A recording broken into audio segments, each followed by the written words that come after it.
자, 이번 시간은요. 자, 이제는 이론을 정리했으니까 이제 실전 연습입니다. 그래서 민법 계약 시간이고요.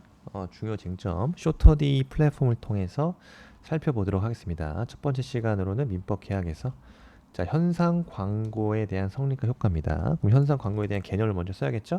무조건 단문 약술은 법학은 의 개념부터 쓰는 거예요. 자, 현상 광고란 뭡니까? 자, 먼저 사례를 먼저 볼까요? 음. 현상 광고란 쉽게 생각하면 떠올리기 떠올리지 않으면 이 사례를 기억하시면 돼요. 가령 이런 경우입니다.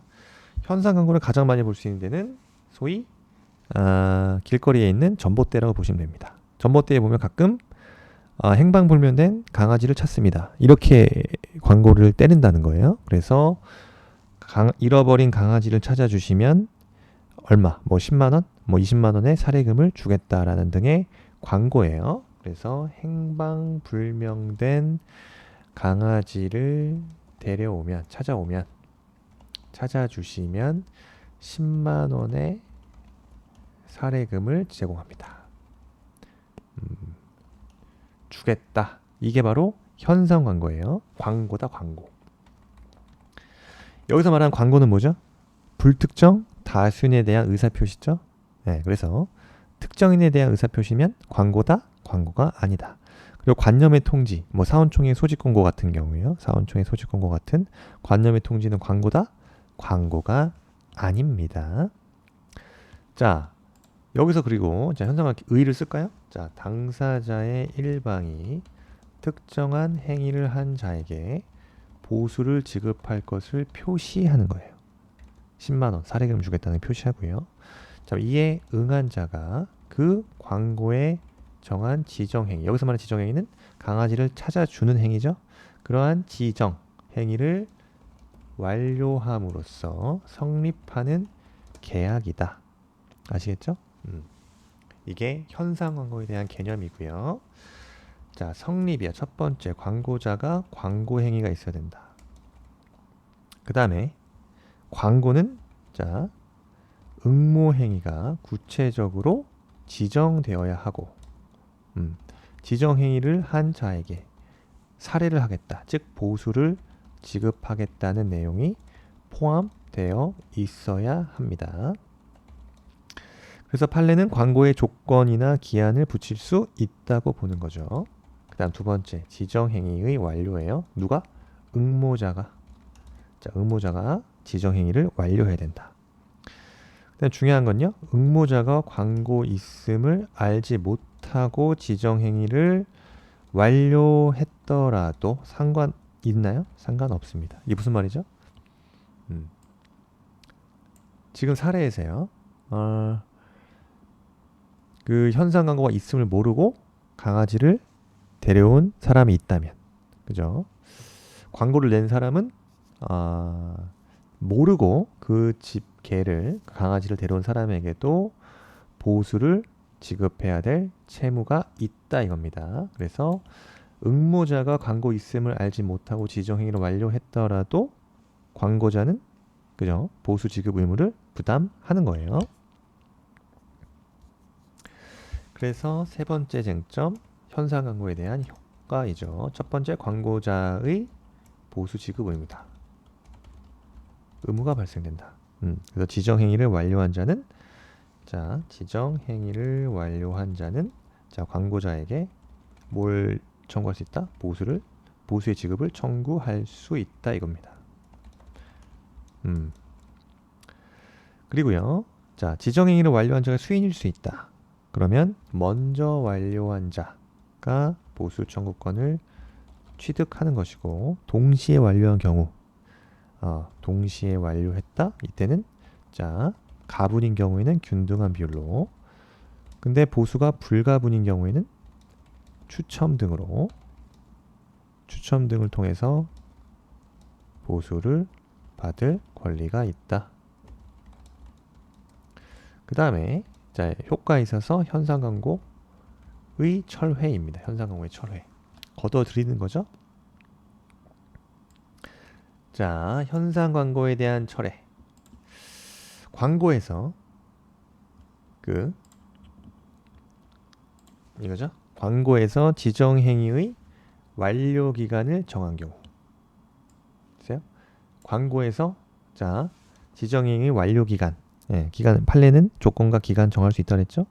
지정 행위 완료 기간 정할 때에는 기간 만료 전에는 광고자가 철회할 수 있나요? 철회하지 못하겠죠. 자, 광고의 지정 행위 완료 기간을 정한 때에는 기간 만료 전에는 철회할지 못한다. 그죠?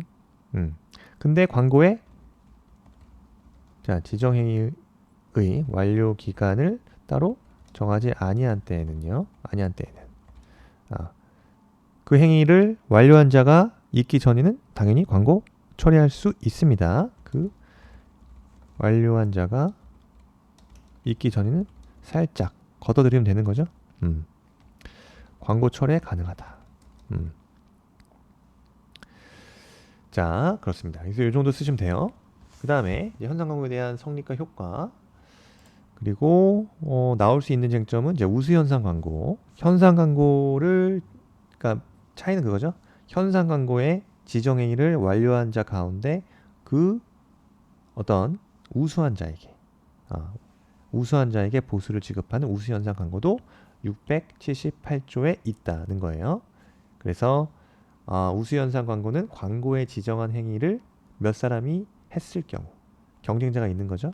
그 중에 우수한 자에게만 보수를 주는 광고를 말하기 때문에 예를 들어서 지정 행위의 우열을 가릴 수 있는 뭐 어떤 소설이라든가 작사 등의 행위라고 보시면 되겠습니다. 이 현상 광고는 우수 현상 광고는 응모의 기간이 정해져 있지 않으면 무효라는 점. 네, 이런 것들. 그 다음에 우수자의 판정은 광고 중에 정해져 있는 자가 하고 광고 중에 정해져 있지 않다. 그때는 광고주에게 있다. 광고를 낸 자가 한다는 거. 그 다음에 지금 사안에서 이런 것도 재밌는 판례 중에 하나예요. 그래서 광고에 있어서 어떤 현상 광고 쟁점은 아니지만 자, 청약이냐 청약의 유인이냐에 대한 쟁점입니다. 자, 갑은 건설사 A로부터 아파트 분양을 받았는데 분양 당시 A 건설사는 아파트 주변에 호텔, 뭐 이런 것들, 컨벤션 센터, 그 다음에 콘도, 워터파크, 그 다음에 쇼핑몰, 레스토랑 등이 구성된 해양공원이 조성된다 라는 분양 광고를 때린 거죠. 분양 광고를 때렸다. 갑이 분양받은 아파트가 실제 분양 광고와 다른 내용의 아파트가 지어진 경우라면 이때 갑은 손해배상을 청구할 수 있는가 이거죠. 그죠? 이런 경우는 뭐가 문제의 쟁점이 됩니까? 자, 뭐가 쟁점이 된다? 분양 광고가 자, 청약에 해당하는가? 그죠? 이게 쟁점이 되는 거예요. 분양 광고가 청약에 해당하는가 여부가 문제되는 거예요. 청약에 해당된다면 당연히 계약을 성립시킬 목적으로 하는 일방적 확정적 의사표시이기 때문에 청약에 해당이 되면 손해배상 자체를 청구할 수 있겠지만 청약이 아니라면 뭐 가령 청약의 유인에 해당한다면 손해배상을 청구할 수 없겠죠. 즉 청약이란 것은 자 상대방의 의사가 승낙이 있으면 계약을 성립시키겠다는 어떤 구속적인 확정적이고 구속력이 있는 의사표시다. 그래서 확정적 구속 의사가 있어야 청약이지 불확정적인 비구속적인 경우에는 청약의 유인으로 보는 겁니다. 그래서 자 하나 둘씩 이제 써 내려가야겠죠. 자 문제 제기에서 문제의 제기 어떻게 써야 되죠? 자 분양 광고가 청약에 해당되는지 여부가 문제된다. 이렇게 쓰면 되겠죠? 네, 시간이 없습니다. 빨리 쓰고 내려가야 돼요. 분양 광고가 자 청약에 해당되는지 여부 바로 들어가야 되죠. 쟁점. 그래서 첫 번째 청약이란 뭐다? 의, 성질, 요건.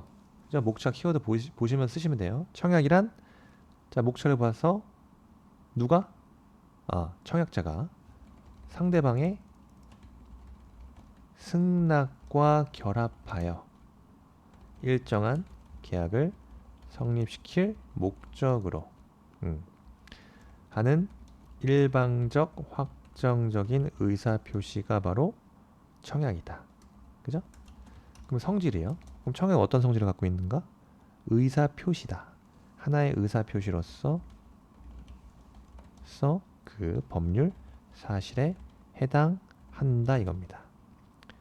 법률 사실이에요. 법률 요건이 아니기 때문에 계약의 성립 자체가 이루어지는 건 아닙니다. 그래서 법률 사실에 해당하기 때문에 청약만으로 계약이 성립할 수는 없다.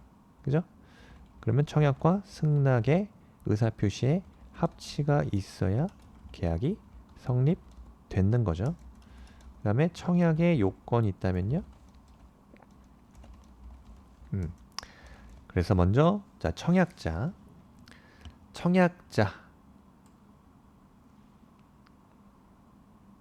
자 청약의 요건 첫 번째 청약은 장차 계약의 일방 당사자가 될 특정인에 의해서 행해져야 된다. 그래서 청약자가 있어야 되는 거죠. 그런데 청약자가 누구인지는 명시적으로 표시될 필요는 없어요. 그래서 청약자는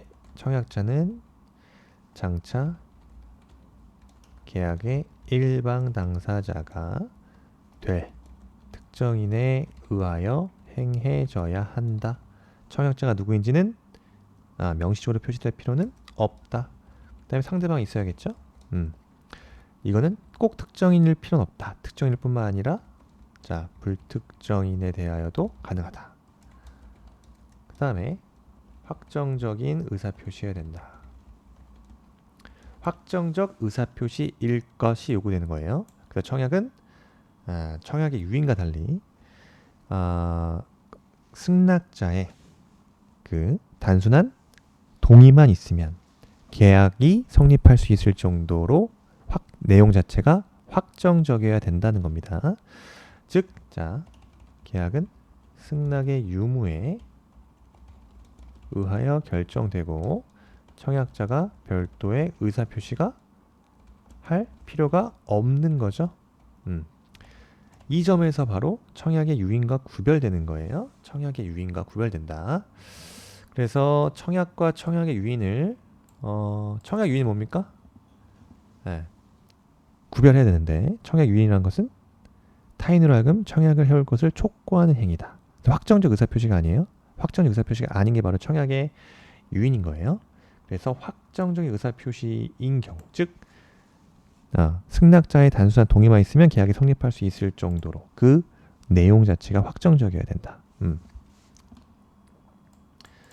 그 다음에요.